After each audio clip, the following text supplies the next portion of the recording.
The content of this podcast includes topics that may be difficult for some people to confront or discuss. These conversations can be triggering. If you are underage, please speak to your guardian before continuing.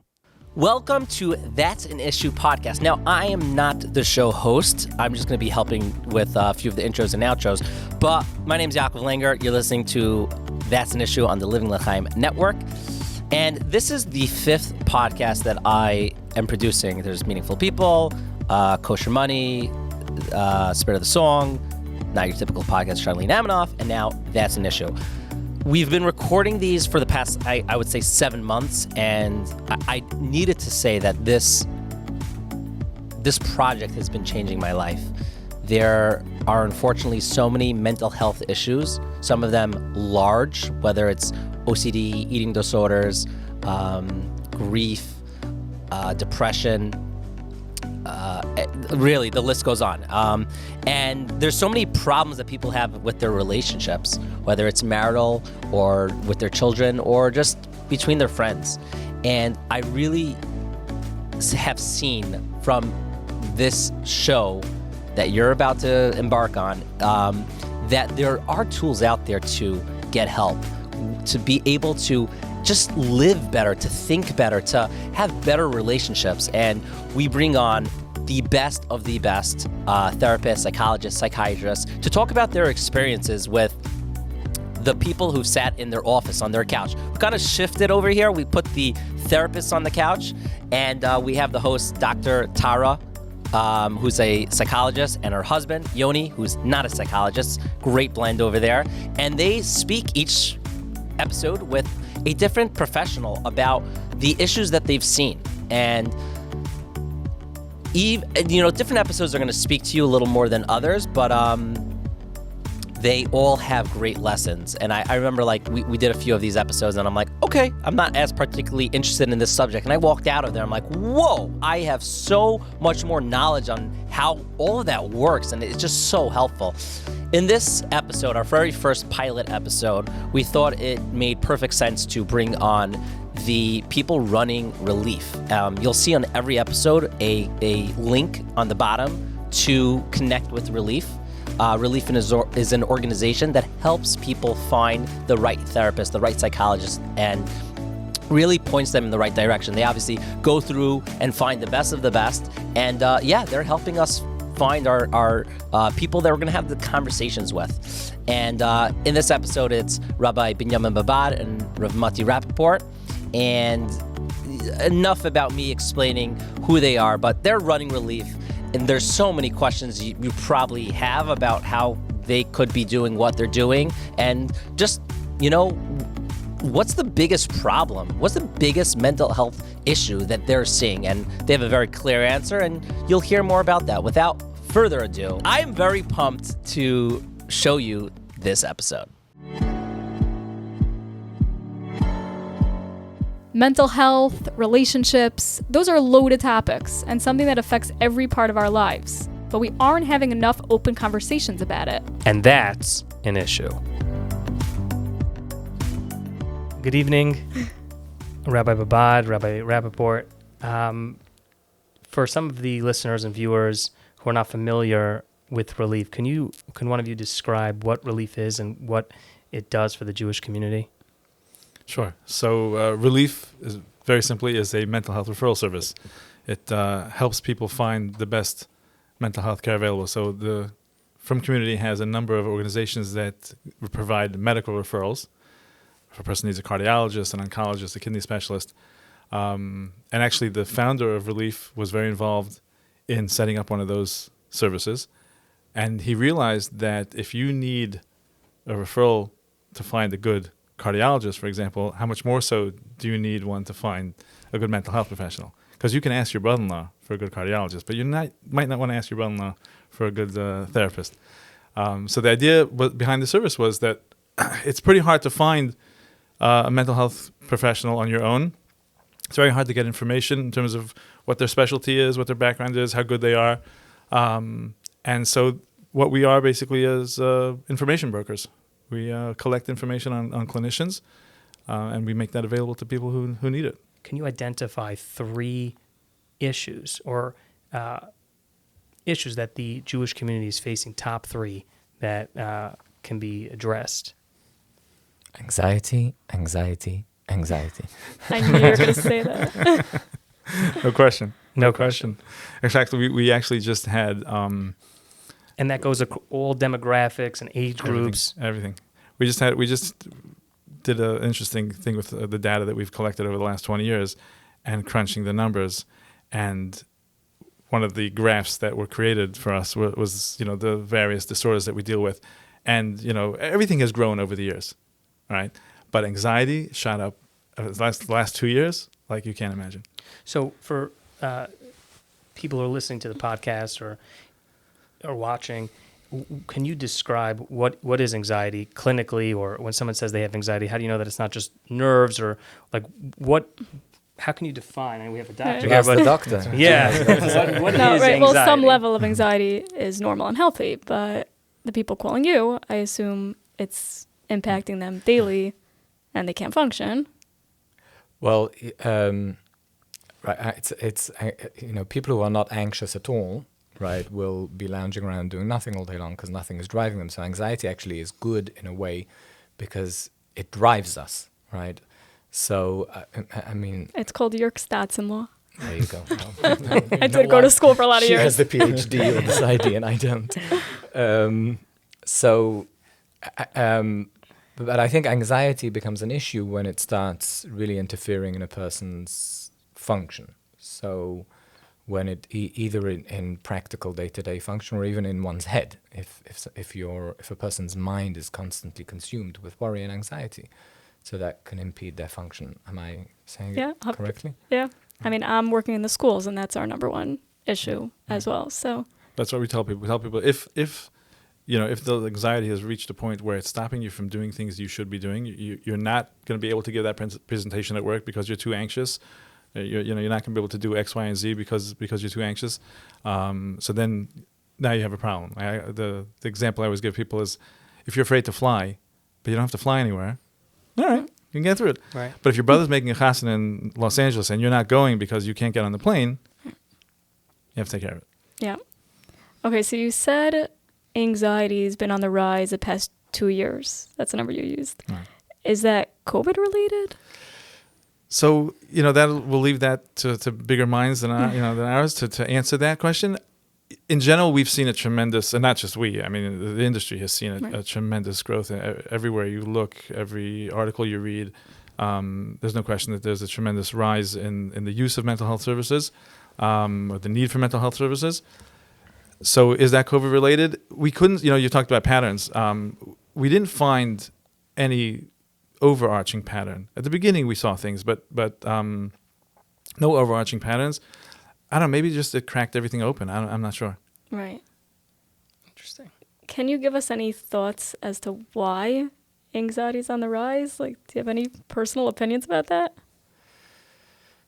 That's a good question. And not long ago, actually it was a number of years ago, Dr. Pelkowitz came to Toronto for a presentation that we arranged.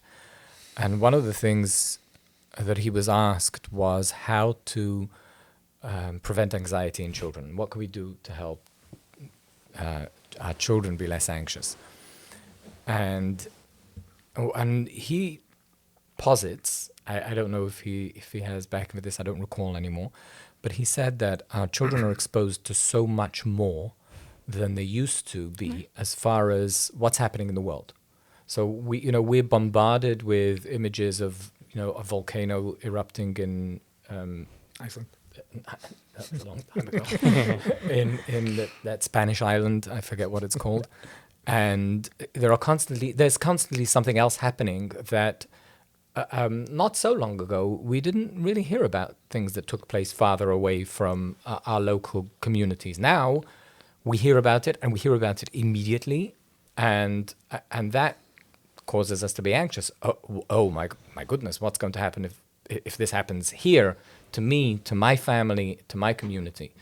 So that causes us to just to be more anxious because there are more things that worry us more. Right. Would you say, though, we're that aware of. it's possible that people that are anxious have a valid reason to be anxious? Perhaps it's harder maybe now to make a parnasa, or people are finding it more challenging in certain spaces like dating or any other space that they find it frustrating. They're getting that anxiety to compete or to do well. And how can you identify if it's something that's natural or if it's something that's coming from an outside source, like the news or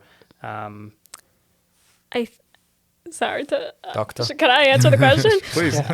I think you're tying really into the same answer. Like, why is dating so much harder and parnas and all that stuff is because we're all more interconnected and we're all looking at each other more than we used to. Like, you used to just have your circle of friends. Now it's like you see everyone on social media and everything they're doing and the house that they're building, and that didn't used to be. Like, you'd only see that house if you were friends with that person.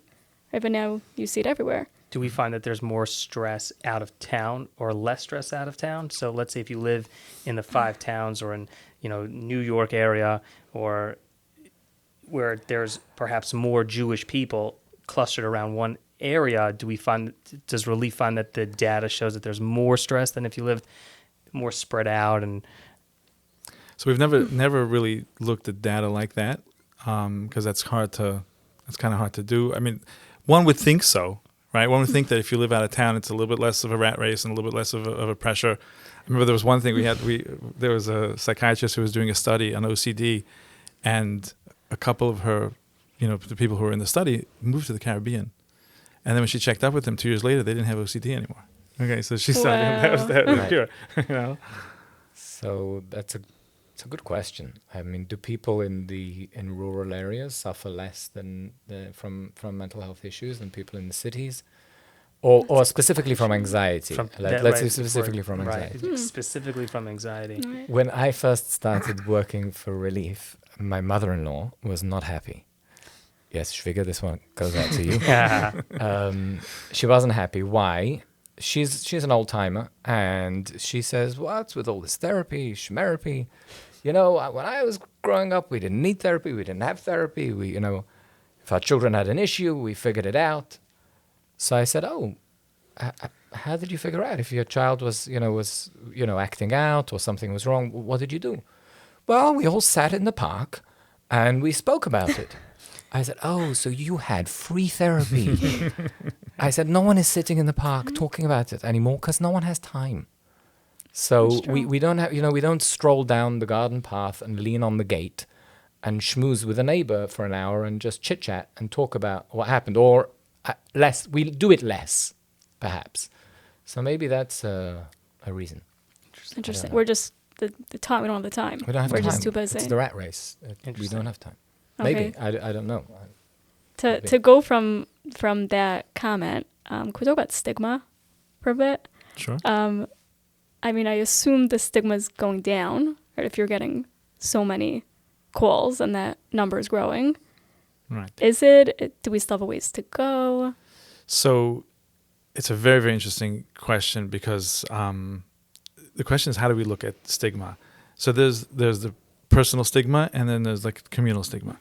I think on a personal level, I would say that the idea behind when they started Relief was that the Frum community was not reaching out and getting mental health care until things reached crisis proportions. We realized very quickly that was wrong. It was just that they didn't have a place to turn. Give them a place to turn where they can come out. They could be anonymous if they want, but they certainly, whatever they say stays confidential. They come out in droves.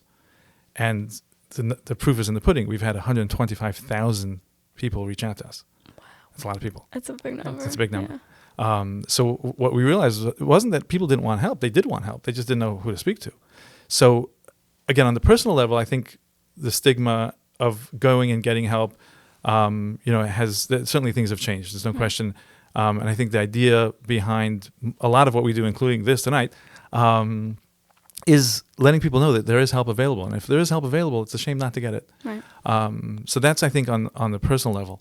On the communal level, definitely we've seen a reduction in stigma. There's no question.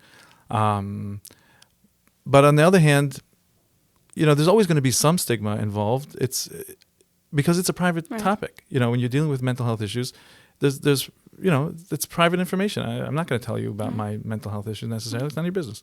It's very personal. Hmm. Yeah. Yeah. It's not More like breaking personal. a leg. Yeah. It's different. I think more personal than physical ailments. Right. Right. But I often need to encourage people who feel they feel the stigma, even though they're calling, they feel the stigma, and they ask, "Have you ever heard this before?" And I'm like, "Yeah, about 3 times today so far," and there's another 3 calls that are coming in with this issue. People wonder, are they, because we don't talk about it to each other as much? People wonder, am I suffering through this alone? And the answer is absolutely not, right? It's difficult, really, to tell that to people because obviously somebody calls up and, earlier that week I spoke to the person's mother, right? And the mother was looking for therapy and now the daughter is looking for therapy and I can't tell her, it's okay. It's okay to go for help. Your mother is also going for help.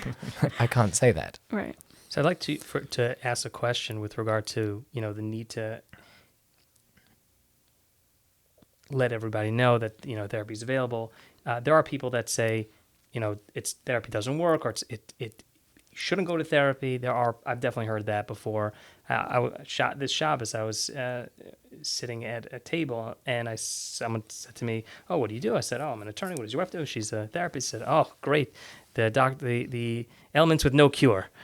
Like you have an unlimited supply of, there's no like quick penicillin and 7 days you're done." So how does a person counter the argument that it's a malleable issue? Bottom line is that there's so many, there's no regiment of things you could do and then it ends, right? So how is therapy beneficial? I think that there are times that therapy is not beneficial. I mean, let's call a spade, right? I don't know if this is good for business, but therapy doesn't work for everyone, and nor is therapy suitable for all situations. I once got a call from a community, an Askan in the community was calling about a difficult situation that was happening with a family. And I had been involved with this difficult situation in this family for rather a long time. And they tried various interventions, therapeutic interventions, and they weren't working. The therapeutic interventions weren't working for whatever the reason is. And so this person said, we need to try them with another therapist. So I said, I'm not sure that spending $150 a week is good resources. It's a good use of resources. Maybe there's something else you can do. So, well, what do you mean? They need therapy. I said, $150, you can get the family cleaning help, you can get the family babysitting services, you can get them a gym membership, and the local bakery sells great kokosh cake, Maybe that's going to help more. We know that the therapy intervention wasn't working for this family. So is therapy the answer to everything? No, I don't think so, realistically speaking. But I would say that, but I would say a little differently. I say that mental health had a very bad reputation for a long time, for good reason. It wasn't working for a lot of people, and the reason it wasn't working for a lot of people, and we see this on a daily basis, is that people were going to. First of all, I don't know if I should say this in a public forum, but the majority of clinicians are not that good. Majority. It's more than 50%. That's more than 50%. Okay. It's actually much more than 50%. We only use 20% of our database. Okay. Wow. So, you can go to school and you can get your license, but to be a good clinician, that's a talent and it takes a lot of work. So not everybody who goes into the field is very good, and nobody knows that except for us. Okay. So that's great data to yeah, have. Right? Yeah, right. So what happens is, you have a lot of people who are going to therapy and it's not working for them, and it's not working for them either because they're at the wrong person. They're really at somebody who's not specialized in this area, doesn't have the training or the experience to do this type of work, and for whatever reason the therapist didn't tell them that, right? Or they may be in the totally wrong direction. They might need a psychiatrist and they're spending time with a therapist, or the other way around. So a lot of what we see when it isn't working. I mean, there are certainly always those cases that unfortunately, you can't figure out, or you can't get them, move them forward. But so much of what we see is that just people are just doing the wrong thing. They're in the wrong place. So the bad news is that they spent all that time and money and effort in the wrong way. But the good news is that they called us, and now hopefully we'll be able to get them in the right area. There are newer therapies that are showing more evidence for working faster, right? I mean, if somebody suffers from an anxiety disorder, they go for cognitive behavioral therapy. It's 10 to 20 sessions, and there are measurable improvements. I mean, you can see that. If someone suffers from OCD and they're going to an analyst, they're in the wrong place. So we've seen that. We've seen people call out and say, well, who's your therapist? And I'm like, that's a completely wrong modality for what this person is dealing with. And it's not the therapist's fault necessarily, right? Because most therapists, a client walks through their door, they sit down, sit on the couch, and they start talking, and the therapist says, well, I can do something for this person, and that's the discipline. The discipline teaches them that they can do something. Right. Which is actually why we don't hire therapists, because our job is to not be biased and not be in the way, because we know that we can help them. So now the question is, who can help them? As opposed to, like you just said, where a therapist is kind of hardwired to try to fix the problem. That's not our job. We don't fix the problem. We just help identify the problem and get you into the hands of the person who's best suited to treat the problem. There are a layover between, and I used to think about this a lot with, let's say, Rebbeim who are, let's say, not licensed, or let's say college teachers, or there are other people who become a therapist for somebody. Do you think that that's a good modality or a good medium for therapy? Or do you think that therapy should be split? Like if someone has an issue and they're very close with their Rebbe or Mor or teacher, college teacher, should they quickly identify that this is not the person I should be talking to, go to a professional, or the reverse?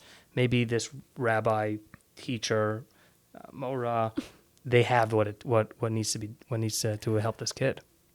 I think that there's definitely a place for a mashgiach, a mashpia, mechaneches. I think they play a vital role in a person's life, and I think that telling a mashgiach or a mashpia or a mechaneches that you can't talk to this person about their personal issues at all, that's the role of the therapist. I think that would be a mistake. But a mechanech or mechaneches who's schmoozing with a student, they're not doing therapy. They can think they're doing therapy, but they're not actually doing therapy, because that's not what therapy is. Right? If they're not trained to do therapy, they're not actually practicing therapy. They're practicing something. I don't know what that something is. Like we can counseling, call it, I think it's called. Yeah, maybe counseling or supportive hand-holding. We can try and give it a term. But I think that all mechanchem and mechanches should be knowledgeable enough and educated enough to know that when a student is sharing certain things with them, or when it reaches a situation, a red light should go off in their head, and they should say, hold on a second, am I out of my depth here? And does this person now need professional help? Who can I call to consult with and ask? A lot of what we do in terms of training for Rabbanim and Mechanchem is exactly that, to know where that line is, that I could help till this point, but after this needs professional help.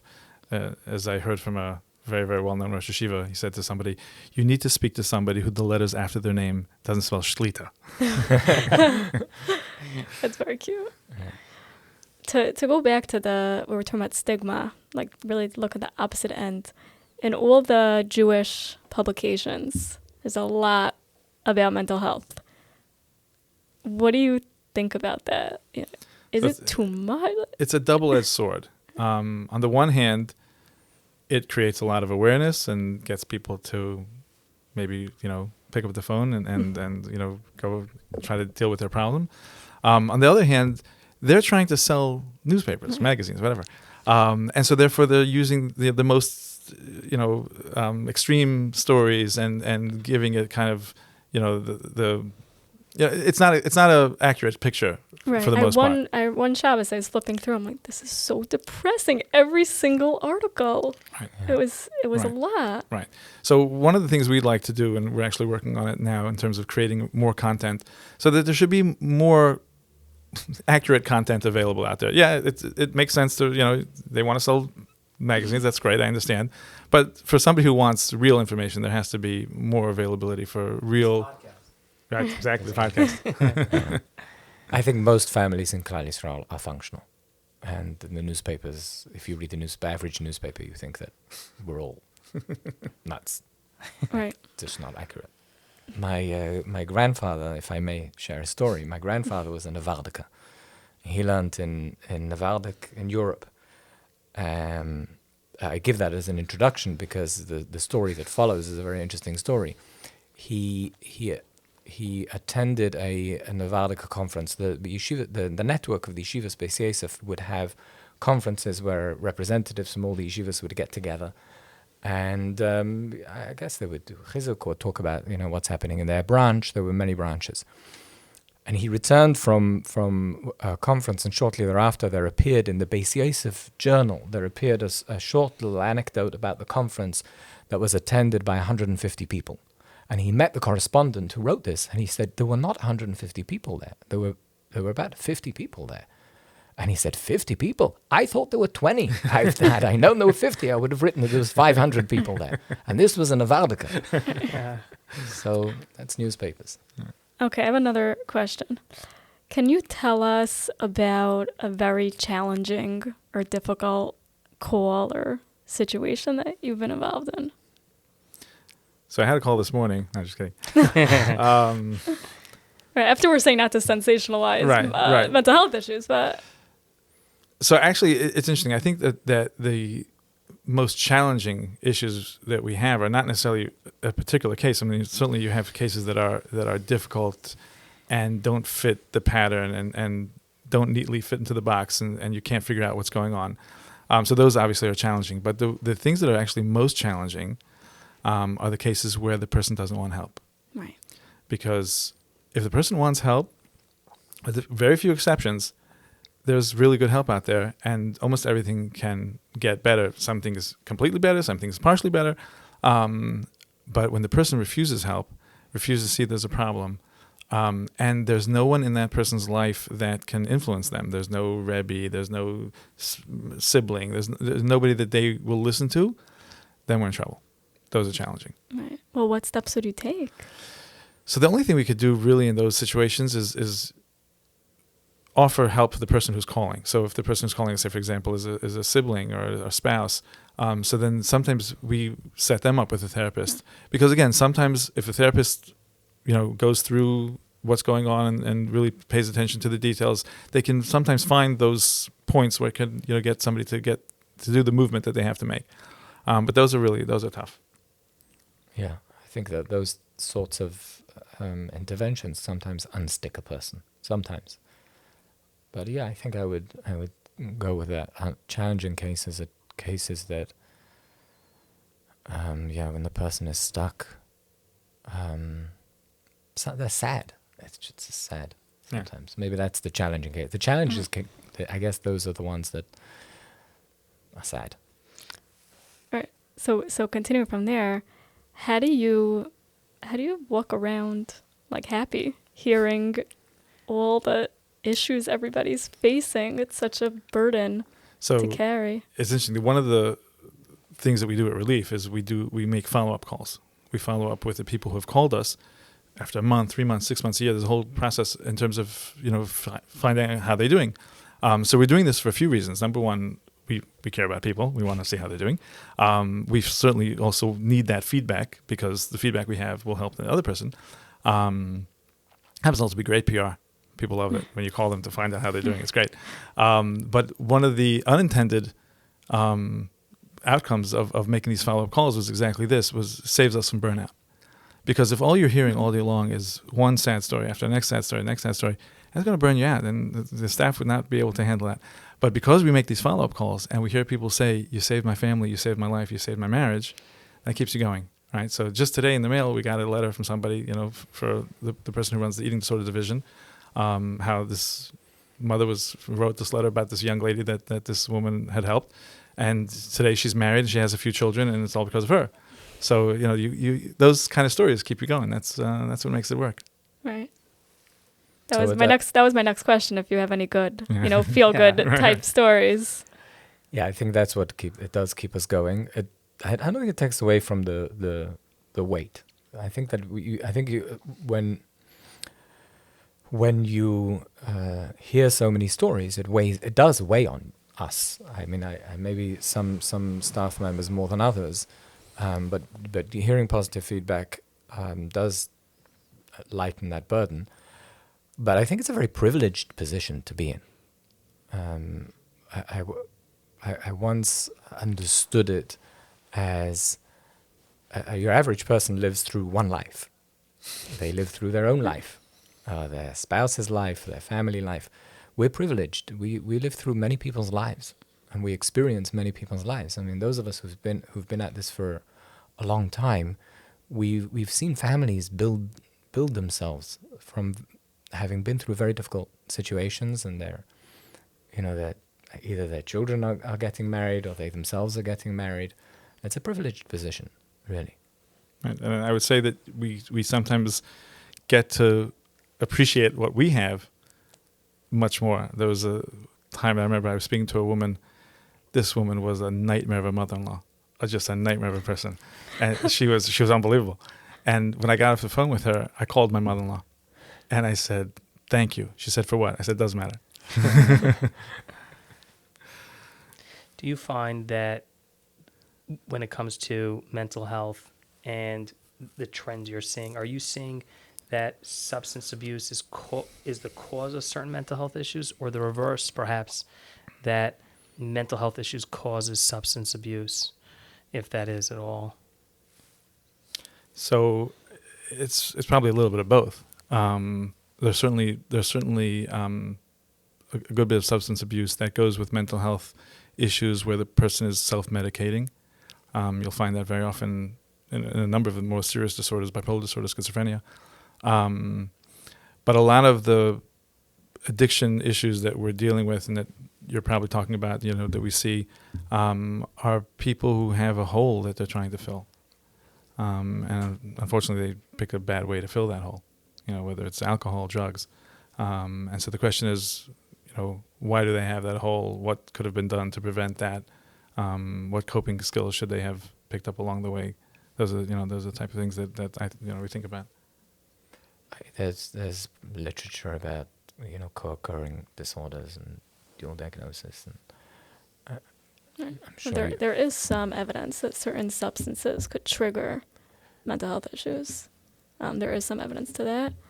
I'd say probably it's more the other way. More. Right. I'd say more it's the mental health or the emptiness Right. that's leading to the substance use. Right. Especially if it's starting at a younger age also, then you really don't develop the coping skills. Mm-hmm. Like if it starts at an age that you should be, you're blocking yourself from developing them, versus if you start as an adult, it's going to be totally different. Right. So can you perhaps give a story? I know that we had some, but perhaps a story of somebody that was concerned about mental health on the onset. They gave your organization a call, and can you take us through their story and how it played out? So, and that doesn't have to be too much detail, but like what's the process? Not just the process, but the story itself. Like if someone called, will be like a shining example of someone that made that phone call, went out of their way, and then they got the result that was beneficial for them. So many stories to pick from. One story I think that stands out in my head, and this I think is also part of what we're proud of as an organization, in that we don't just knee-jerk use. We don't pick, let's say, the low-hanging fruit. We will shoot high very often, which is important. And so there was a case that we had. It was a young woman who was terribly depressed. She was in bed. I think that if I recall correctly, she had made up with her mother that she would try to be out of bed by the time her younger siblings came home from school, so they shouldn't see her in bed. But that's how bad it was. it was interesting. The mother had called me, and she was seeing a psychiatrist, but we knew that the psychiatrist was one of the 80%. So I tried to, to get her to see somebody else, but it was interesting. She was just calling, I don't know, just to schmooze maybe. Then a few weeks later, she called me back that things were getting worse, and now on top of everything else, she was diagnosed with a seizure disorder. So it went from bad to worse. So I remember I felt very bad for this story. For some reason, this story really pulled on my heartstrings. I'm not sure why. And I did something that we don't usually do. I actually called the doctor for them. Normally, we will give them the name and the number of the doctor, and they'll call themselves and say that Relief told you to call. And if there's a problem, we'll jump in. But it actually will slow the process down if we have to make the call for them, because the doctor says, "Okay, I'll give an appointment Tuesday," and I call them back and say, "Oh, Tuesday I have a chasna in Cleveland," right? So usually people call themselves. In this case, again, for whatever reason, I decided to call the doctor, and I'm telling the doctor the story, how she's depressed and and staying in bed, and now on top of everything else, she was just found to have a seizure disorder. So he says to me, "Wait a second, seizure disorder?" He goes, "Call them back and ask them if it's left front temporal lobe, because if it is, that's the seat of emotion in the brain, and if something's wrong there, that's probably what's causing it." And that's what it was. And so she didn't need a psychiatrist; she needed a better neurologist, and that took care of the problem. So it's being able to tap into the expertise of these people that could really turn the story around. What about Rabbi Rapoport? Do you have a story? I have to think about it, but just picking up on something that Rabbi Babad said, is that part of our intake process is asking a lot of questions. And people call up and they say, "I need a therapist." I ask them, "Why do you need a therapist?" And they'll give whatever the reason is that they need a therapist. Oftentimes they were told, somebody said, based on what you're describing, you really need to go to therapy. And then we start from the very beginning. We pick apart the story and we ask a lot of questions. And when someone presents with depression, so we ask, when's the last time you went to your doctor? When's the last time you had full blood work? Did you have your thyroid checked? And sometimes they're like, I haven't done that. Well, before we run, this is something that is new, or it's relatively something changed recently. Sometimes you ask a question and I'll say, "Well, how long?" I ask, "How long has this been going on?" And I say, "Well, it started around August." I say, "Well, what was happening in August? Tell me something was happening in August." "Well, this happened, and I wasn't feeling well. I went to the doctor. They gave me a new medication for my heart." Like, "Well, why don't you go back to the doctor and ask if there are any side effects for this medication?"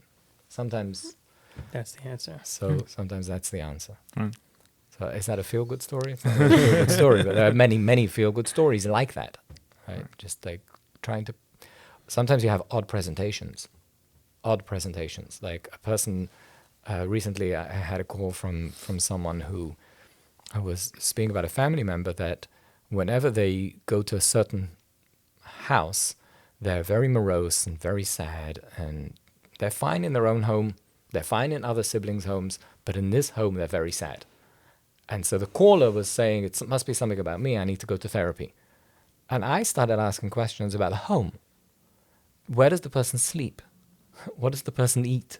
What's going on for the person who's in this house physically? Let's rule something out from this physical space, because it doesn't make sense. The presentation doesn't make sense.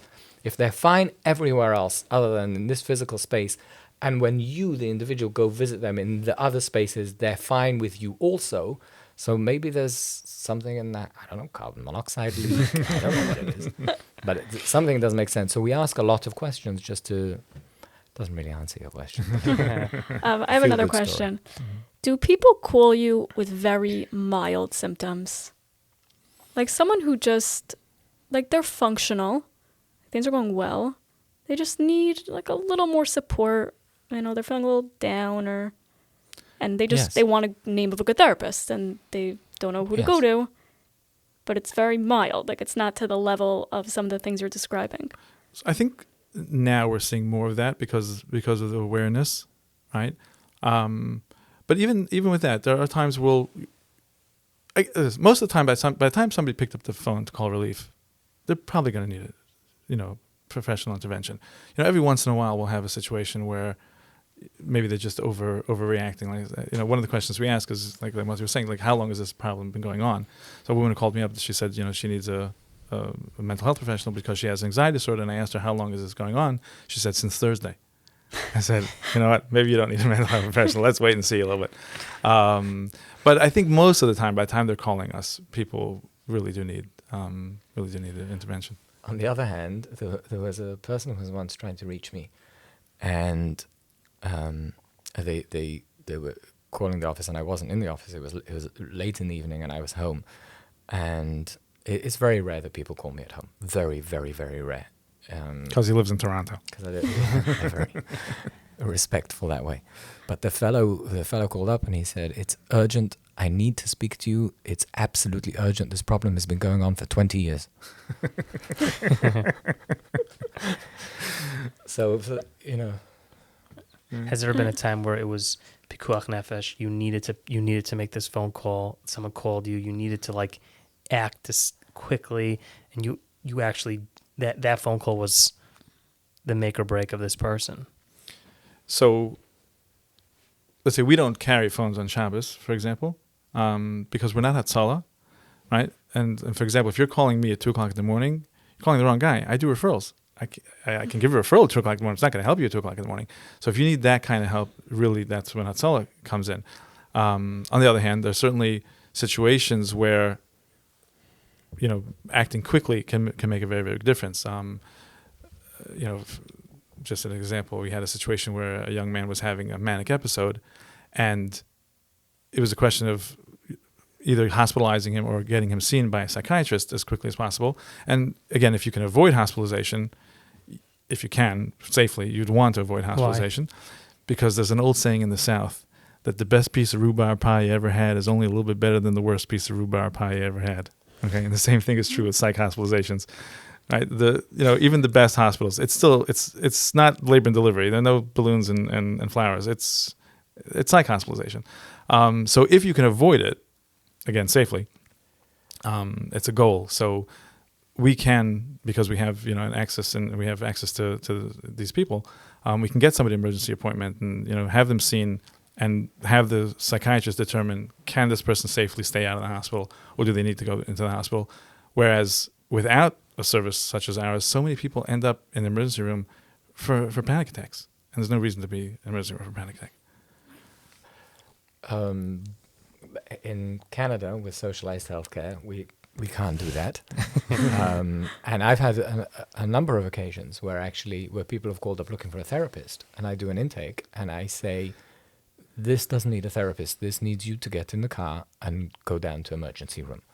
And there have been numerous occasions where that has been a very good piece of advice, because it's obvious that people don't know. What was the fact pattern? It could be a person who actually is either manic or psychotic, and it's dangerous. To themselves. To themselves, yeah. Or others. Or to others, but mainly to themselves. They can do something very, very foolish, not knowing they're out of their minds. Wow. What about people who are dating, right? What advice, perhaps, that from all the data that you've seen, can you see a trend of or flags, right? If you were advising either side, a boy or a girl, dating, like what should you look out for? You're seeing a lot of data now, right? That could be very, very powerful. What can you advise? So in my own personal life, I've told my boys that if she's too bubbly, look out. Watch out, okay? Especially at the beginning. And for the girl. And for the girl, so I have only 2 girls that are married. So I have to think what advice I gave. This is purely personal. It's not relief. It's not relief. Yeah, it's absolutely personal. No, but it's a hard question because there's such a range out there, and we get calls all the time about shidduchim, and people want us to decide, whether they should go forward or not go forward. It's not what we do. I once got a call from a woman. I kid you not. She called up. She says, my son is going out with Plainester Almainester, and I want to know if she's ever called you. No. Wow. Yeah. Yeah, No. sure. Yeah, Yeah, she was a bit naive, and she said, "No, I really want to know. Does she have any mental health issues? I know you're a mental health organization." It was very naive.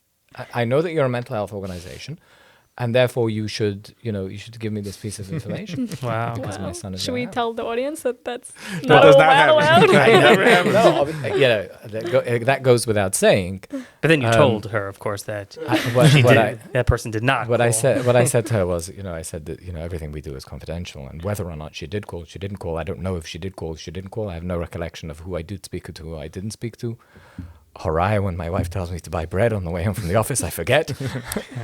Yeah, obviously, it goes without saying. But it was sorry, No, just couldn't help. I don't remember what I was saying, so it's okay. No, you're saying people call you about. Oh, people call it right. So people call us about shidduchim, and so often they'll ask us, genetics questions. One side has bipolar disorder, or schizophrenia, or something going on in the family. So we actually have a number of neurogeneticists that we can connect them to, that could go through this. But very often, it's all very murky. Even they've told us that. There's one of the big people that we deal with, who used to be the head of neurogenetics at NIMH, not from Jew, but he told me, he goes, most of these questions are questions for the rabbis. Okay, he says we can give you like a little bit of a guidance, but at the end of the day, he says you're giving up a risk factor that you know about for a risk factor you don't know about. Right. It's more of a hashkafic question than a medical question. Yeah. Interesting. That's very interesting. Could we, now that you brought up just not from or non-Jews, how would you compare the mental health situation in the Jewish community to the non-Jewish, or maybe from to not from? I don't know if you know, but... I mean, our data reflects the data of the general population. So whatever percentages of the mental health issues exist, our pie chart shows the exact same data. Right. However, from a treatment point of view, it's interesting. Actually, I saw this study right when I started with the relief. So we're going back a long, long time. It was a study done at LIJ on eating disorders, and it was done by a frum clinician, where she studied the frum communities. How they deal with eating disorders, how they respond to eating disorders, and she found that the Jewish community actually responds quicker to and gets treatment at an earlier stage than the non-Jewish community, which actually makes sense if you think about it, because we take care of our kids, right? So that makes sense, and I think in terms of treatment in general, we've had, and we work with many not from and not Jewish clinicians. And many of them have told us that they enjoy working with the frum community because they feel that they can help the person more. Why? Yeah. Because they're coming with a support system. Right. They're not just an island to themselves coming in where nobody cares about them, and they maybe have family that pays attention, they maybe has family down.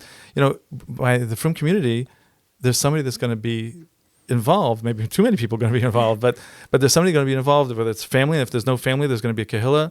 There are people there to support the person going through the process, so that's a big plus. We've again, this is something that we've heard from the secular people. We have a lot of advantages. Yeah. Right. And the navigation, helping people navigate through the system. Also, the clinicians appreciate the fact that we're there, and that they can call back. They can call on us and say, "Okay, I've been seeing this client. I need something else for them. I need that for them." Right. What about age? Do you think that there's an age that should be that it's much easier to get mental health taken care of, that's more effective, and then as you get older, it's harder, and perhaps the reverse? Well, I mean, when it comes to children, it's natural, right? That a younger brain is more flexible. I always tell this to parents when they're calling, they're unsure, ambivalent about whether or not they should put their child in therapy, and depending on what the situation is, I would gently nudge them towards, put their child now in. A child is showing early signs of anxiety. If you treat that child in the early stages, then it doesn't morph into something else and become sort of superimposed on their personality. It's just they're anxious, they're worried about thunderstorms, they're worried about simple things that a very brief intervention will assist for, and a cheap intervention, right? Because 5 sessions with a child translates into 50 sessions with an adult. So we do see that early intervention. Early intervention, for sure. Sure, no question. Yeah. And we tell And- people all the time that a problem that's been going on for 10, 20 years is not going to go away in 10 days. It's not an ear infection. Right. And I think also with complex mental health as well, if someone is having a psychotic break, the sooner that they're brought down to baseline, the more likelihood that, so to speak, permanent damage is not going to be caused. So it works with adults as well. Sure. I'm going to ask a Depending what. interesting question here. Do you think that part of practice of religion masks certain types of mental health? So do you think perhaps, OCD, if somebody it's harder to identify if they have a strong practice, and how does one recognize that they're in a loop of some sort, or any type of mental health? It doesn't have to be OCD, it could be any type. But do you think that even is a problem, or that's not an issue? So I think that's one of the areas where we've seen a lot of growth in terms of the knowledge of the knowledge base of the average Rav or Mechanech. I say this proudly. When I started with Relief, I didn't even know what OCD stood for. I never heard of it. I never dealt with it. Right? I learned a lot over the years, but at the time I didn't know anything about it. So I think that 20 years ago, probably a lot of people were in the same boat as I was. It was before they were writing about all this stuff in the magazines, right? So the average Rav wouldn't necessarily know, why is this woman asking him so many questions again and again and again, right? Is she very, very careful with halacha, right? Whereas today, I think many of them do understand that, that's not, when they're asking that many questions, there's something wrong over here, and therefore they need a different type of help. One of the areas that we do see, which is, again, one of the sad things, is that, when you have this bacher who became a tremendous masmid and is learning 17, 18 hours a day, and his parents think that he's going to be the next Gadol Hador, and when we hear about it, we think that he's probably having a manic episode. Why do you think that? Because, again, if a guy went from 0 to 60, right, then it's probably not healthy. It's not natural, right? We're talking about if a guy is, steady over time and he's a big masmid, that's great, right?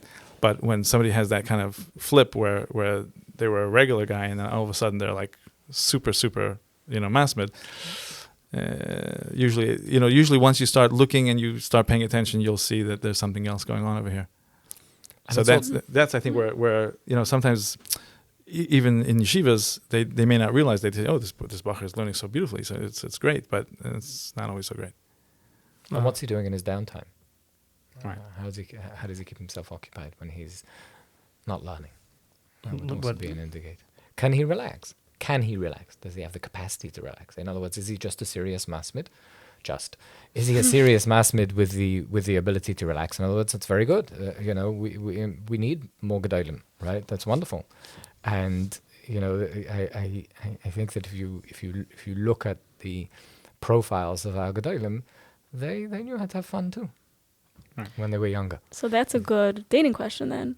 That's a It is. really I mean, good dating question for a girl to ask who's looking for a learning boy. At the end of the day, properly keeping Yiddishkeit should bring you joy, right? So if it's making you very tense, then either something's wrong with your outlook, or there might be, like I said, something else going on.